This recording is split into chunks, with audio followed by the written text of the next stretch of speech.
کراچی میں نئی مصیبت کا آغاز، اعلیٰ حکام نے ظلم کی نئی داستان رقم کر دی۔ پورا ملک سیلاب کے پانی میں ڈوب گیا، لیکن کراچی پانی کی بوند کو ترس گیا۔ تازہ ترین ویڈیوز کے لیے چینل کو سبسکرائب کر کے بیل آئیکن اور آل نوٹیفیکیشن پر کلک کریں۔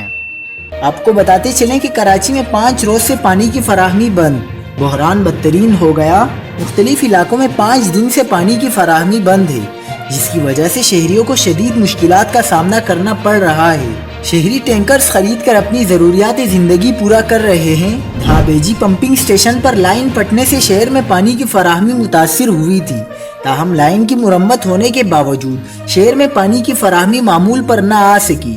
گلشن اقبال، گلستان جوہر، کورنگی، لانڈی، ملیر، نارتھ کراچی، نیو کراچی، لیاقت آباد، فیڈرل بی ایریا، گلشن معمار، اولڈ سٹی ایریا سمیت دیگر علاقوں میں پانی کی فراہمی بند ہے۔